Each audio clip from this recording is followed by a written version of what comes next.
As the Great War raged across Europe in the early 20th century, the Allies faced the daunting challenge of building a cohesive, coordinated military front against the formidable German forces.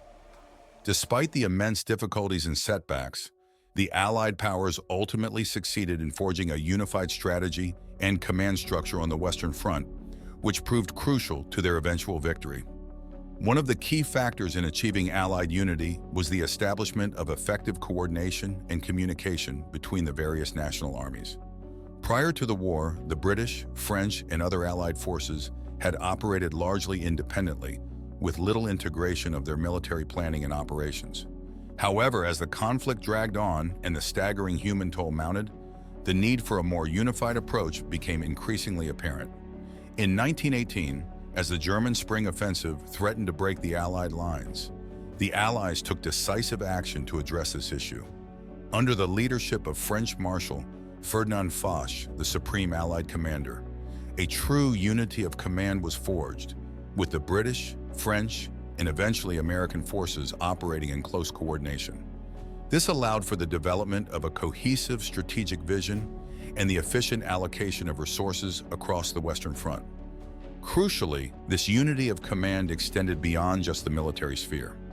The Allies also worked to align their political and ideological objectives, recognizing the importance of presenting a united front to the German Empire and its allies.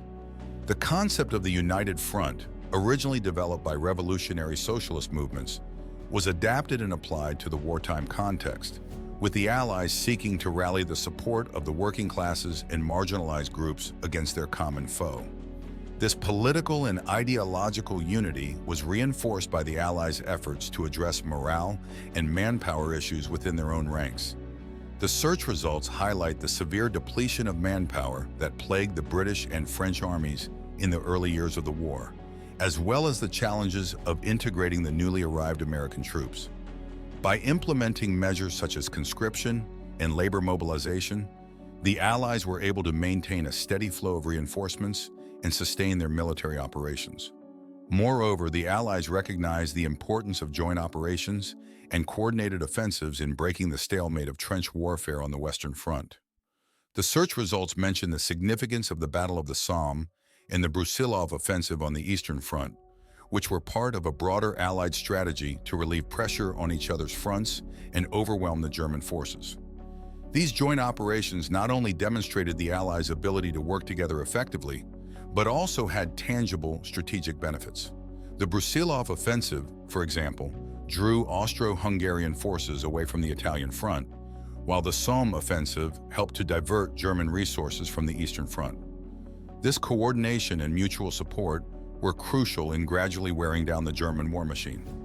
Ultimately, the Allies' success in building a unified front on the Western Front was a testament to their resilience, adaptability, and willingness to learn from their mistakes. Despite the immense challenges and setbacks they faced, the Allied powers were able to overcome their differences, coordinate their efforts, and present a formidable, unified force against the German Empire and its allies. The lessons of the Allied unity on the Western Front during World War I continue to resonate today, as nations and international organizations grapple with the complexities of global conflicts and the need for effective multilateral cooperation.